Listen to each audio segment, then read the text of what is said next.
Hey guys, welcome to Bethel Online. My name is Jason. I'm one of the pastors here, and we're so glad you decided to make us a part of your weekend. No matter who you are, where you come from, we're so glad you're here. Our vision is to be a safe place for real people to encounter the real Jesus and experience real change. Our hope and our prayer is that no matter who you are or what you've been through, you know that you are loved and you are wanted here. We would love to get to know you better and help you connect with all that's going on. You can do this by going to our website at www.bethel.us or by downloading the Bethel app. You can find our app by searching Bethel Putco in your app store. Both online and in the app, you can fill out digital connection card. It only takes a minute and it'll help us know how to serve you better. Another way you can connect today is through giving. Your generosity at Bethel directly impacts God's mission to radically change people's lives in Putnam County and beyond.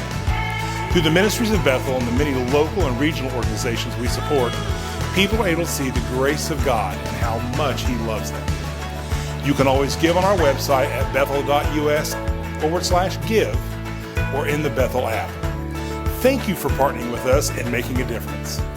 Well, thanks again for tuning in online today. Know that you are wanted and welcome here, and you are loved. I hope you all have a great day. Good morning and welcome to Bethel Online. We're so glad you chose to join us this morning for the third week in a series titled Unshakable. During this series, we're highlighting a few people who were faithful to God during a really difficult time for God's people. The book Daniel was written during a period of time in which the nation of Judah and God's people had been overcome by the Assyrian and Babylonian Empire. They had flattened God's people, and they had taken the highest and most competent people among God's people and brought them and tried to brainwash them and change their identity. And this book highlights those men like Daniel and Meshach, Shadrach, and Abednego. In week one, we talked about Daniel's faithfulness to God and his unwillingness to be defiled by a land other than God's. And yet Daniel continued to serve and bring with him his faith and his heritage and yet live an honorable life.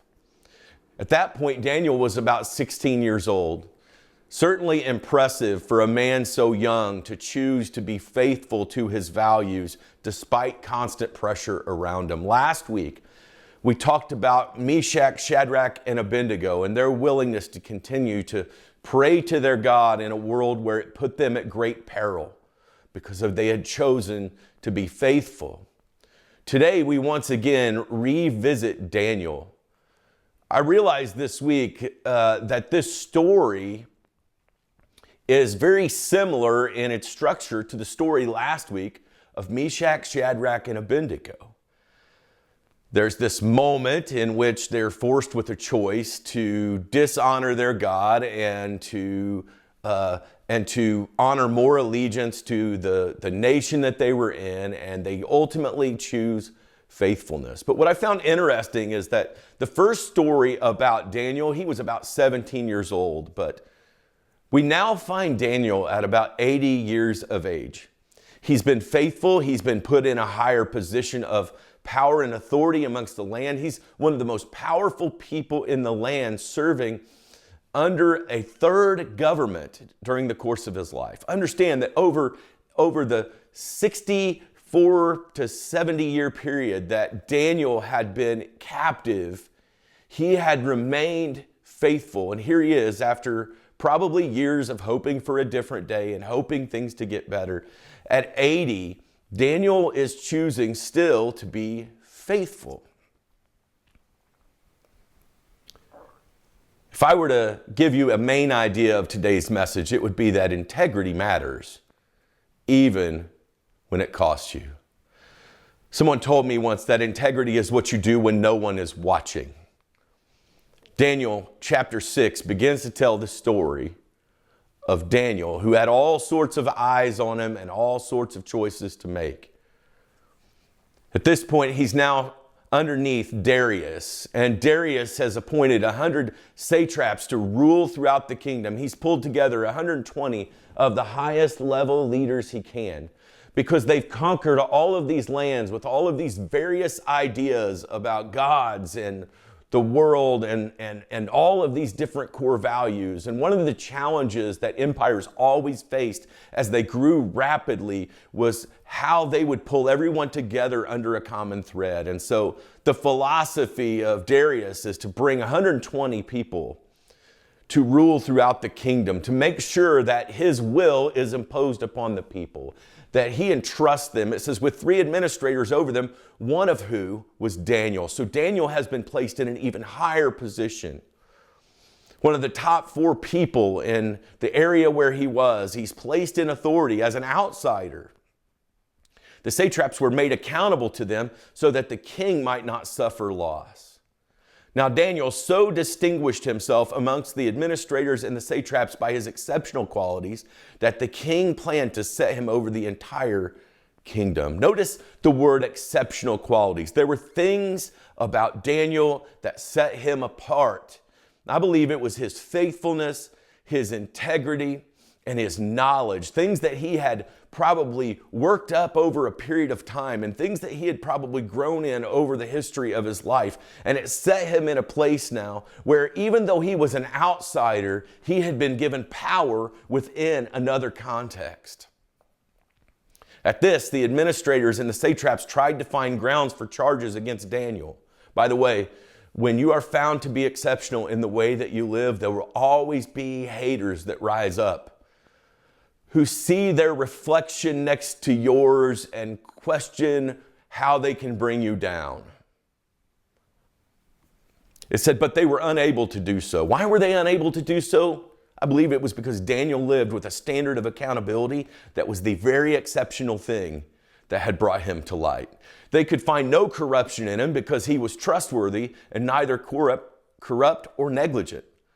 Finally, these men said, we will never find any basis for charges against the man Daniel unless it has something to do with the law of his God. These men were going to great effort to create problems for Daniel. But the truth is, when your integrity is above board, God is fully responsible for those who are wholly responsible to him. In verse 6, it goes on to say, so these administrators and satraps went as a group to the king and said, may King Darius live forever. They butter him up. Nearly every prideful leader can fall into the trap of being buttered up.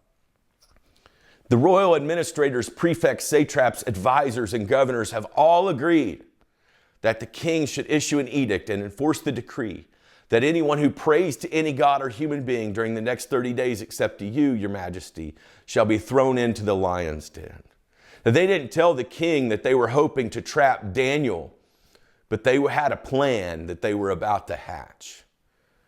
Now, your majesty, issue a decree and put it in writing so that it cannot be altered in accordance with the law of the Medes and the Persians, which cannot be repealed.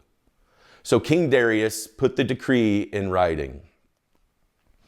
Now, when Daniel learned that the decree had been published, he went home to his upstairs room where the windows opened toward Jerusalem.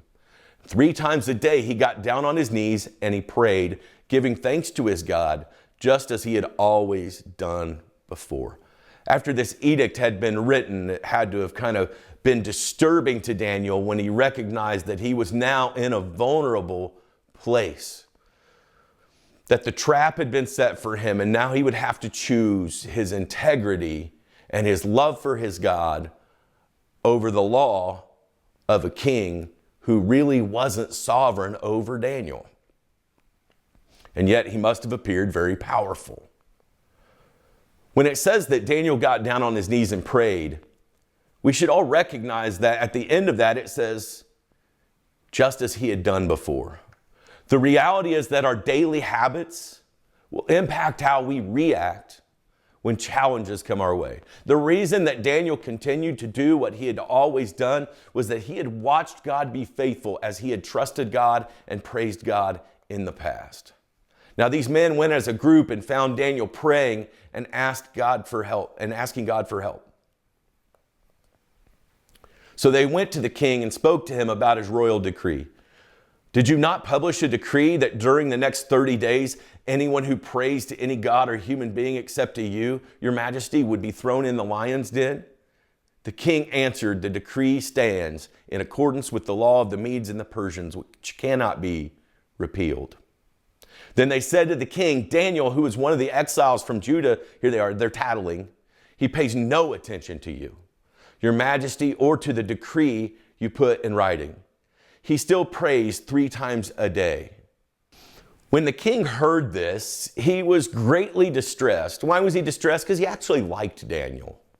But he had made this law, and now these people who really weren't trying to help the king, they were trying to harm Daniel, who were more concerned about Daniel than the kingdom themselves, made him distressed, and he was determined to rescue Daniel and made every effort until sundown to save him. You know, the real lack of peace in the story isn't in Daniel because Daniel is in prayer. The lack of peace is actually in the king. Then the men went down as a group to King Darius and said to him, remember, your majesty, that according to the law of the Medes and Persians, no decree or edict that the king issues can be changed. So the king gave the order, and they brought Daniel and threw him into the lion's den. The king said to Daniel, may your God, whom you serve, continually rescue you. I mean, the king even is going as far as to hope that Daniel's God will do something. The king's back is against the wall. Daniel appears to be against the wall, except the God that Daniel serves is sovereign over all things. A stone was brought up and placed over the mouth of the den. They threw him into a hole filled with lions. And the king sealed it with his own ring and with the rings of his nobles, so that Daniel's situation would never be changed. Then the king returned to his palace and spent the night without eating or without any entertainment being brought to him. And he could not sleep. Now, can you imagine the expectation was that the one who would have no peace here was Daniel. I mean, he would be trying to avoid the hungry lions. Certainly an impossible feat. And the king would have been expected to have slept just fine. But the king was disturbed. And at the first light of dawn, the king got up and went to the lion's den. At least the situation would be over. At least the situation would be dealt with. At least he would have honored his own laws and hoped for the best. But when he came near the den, he called Daniel in an anguished voice, Daniel, servant of the living God, has your God whom you serve continually been able to rescue you from the lions? Notice that Darius had witnessed Daniel's commitment to his God. Notice that he may have seen that as exceptional in him, that loyalty to what he believed, that loyalty to his God, would be the same kind of thing that would make him someone trustworthy to be under his leadership. Has your God been able to rescue you from the lions? Can you imagine this moment? Expecting nothing, crickets, maybe growling lions. Instead, Daniel responds, may the king live forever. My God sent his angel and he shut the mouths of the lions. Notice Daniel doesn't take credit, like, I'm awesome, the lions couldn't touch me. He said, they've not hurt me because I was found innocent in his sight. What Daniel was saying is the laws of the most powerful empire in the world have no power over my God. All these kings and leaders that claim sovereignty, they have no sovereignty over my God. I was found innocent in his sight, nor have I ever done any wrong before you, your majesty. The king was overjoyed and gave orders to lift Daniel out of the den. Notice that when God shows up in your troubled situation, you are not the only one who is impacted by what God does. And when Daniel was lifted from the den, no wound was found on him because he had trusted in his God. At the king's command, the men who had falsely accused Daniel were brought in and thrown into the lion's den along with their wives and children. This is a pretty rough story. And before they reached the floor of the den, the lions overpowered them and crushed all their bones. Then King Darius wrote to all the nations and all the people of every language on the earth, may you prosper greatly. I issue a decree that in every part of my kingdom, people must fear and reverence the God of Daniel, for he is the living God and he endures forever. His kingdom will not be destroyed. His dominion will never end. By the way, isn't this very statement dishonoring the law that he had written? You see, when the sovereignty of God shows up in the life of a devoted person, the people around who witness it are impacted, and the people who are impacted by it, in essence, are able to impact others. He rescues and he saves. He performs signs and wonders in the heavens and on the earth. He has rescued Daniel from the power of the lions. And this story that could have died, a quiet story of the death of Daniel, becomes a story that rings throughout an entire nation of people. So Daniel prospered during the reign of Darius and the reign of Cyrus the Persian. You can prosper during difficult times by living out a life of integrity and faithfulness. So the king gave the order, and they brought Daniel and threw him into the lion's den. This story in that we see here, when he throws him into the lion's den, there has to have felt to have been some grand chaos and expectation of what would actually happen. But I think there are some key points that we need to recognize in this story. Number one, integrity does not depend on your situation. Integrity is ultimately being who we are supposed to be, whether publicly or privately. And I believe that Daniel's preparation privately to worship God and live with humility led him to a place where he was prepared with the strength to live out integrity publicly. You will have moments in your life in which you choose to do either the thing of integrity or the dishonorable thing. Proverbs chapter 10, verse 9, King Solomon says, whoever walks in integrity walks securely. When you make the high integrity choice, you can trust that God has your back. Number two, God is our defender in difficult times. If Daniel had fought, thrown a fit, made a scene, had a political statement, it would have dishonored the calling God had placed on his life. But instead, he trusts God to defend him and just keeps being faithful with his integrity. I think this had been a story of Daniel's life all the way back to a teenager pulled out of his homeland. Psalm 34 verse 7 says, the angel of the Lord encamps all around those who fear him. Number three, integrity builds legacy for you and others. At the end of the day, the way we live impacts others. Daniel's integrity rang out into the world where he was living because God showed up. You can count on it. Proverbs chapter 20, verse 7 says, the righteous who walks in his integrity, blessed are his children after him. 2,000 years later, there's not a lot of history about the character Darius, who was a high-ranking leader, but we still tell Daniel's story. Living with integrity is often a quiet venture, and very often it goes unnoticed. But throughout Scripture, you can see where God honors integrity. Living with integrity ultimately shines light in darkness. What a dark time in history for God's people it was, and yet Daniel's story speaks hope to people living in dark times. Matthew chapter 5 verse 16 says, let your light shine before others. Number four, I've wondered how Daniel was so motivated to live a life with integrity, and why sometimes those of the rest of us struggle to live the life we know we should when it comes to hard times.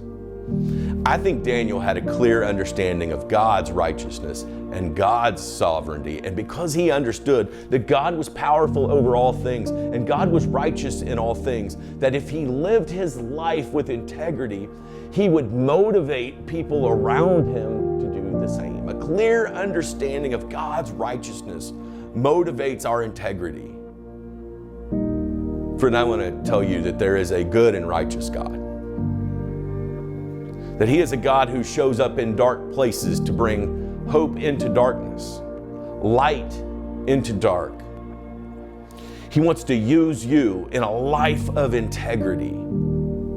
And ultimately, the way that he uses you is by you being willing to submit your life to him in the small things. Because, my friend, there are no small things when it comes to your integrity.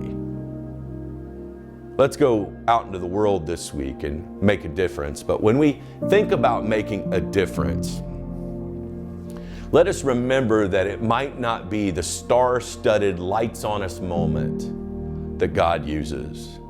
It might actually be a moment of darkness. I love you, Bethel. Have a great week. Hey, thanks so much for watching. Are you ready to take your next step? We would love to hear from you. You can send an email to hello@bethel.us. You can send us a message on Facebook, or you can let us know in the Bethel app. And speaking of the Bethel app, take a moment, if you haven't already, to go to your app store and search Bethel Putco to download our app. There's all kinds of great resources in the app. You can listen to messages, you can view the messages from Sunday morning, and you can also fill out a digital Connect card. You can do that today and each week to let us know that you're tuning in. You can also find some great information about our Bethel Kids Ministry and our Be the One student ministries. Also in the app, you can give. It's one of 3 ways you can give, with online giving at bethel.us/give, in our app, Bethel Putco, or through text. Hey, thanks again for joining us. We hope you have a great day and know that you are loved.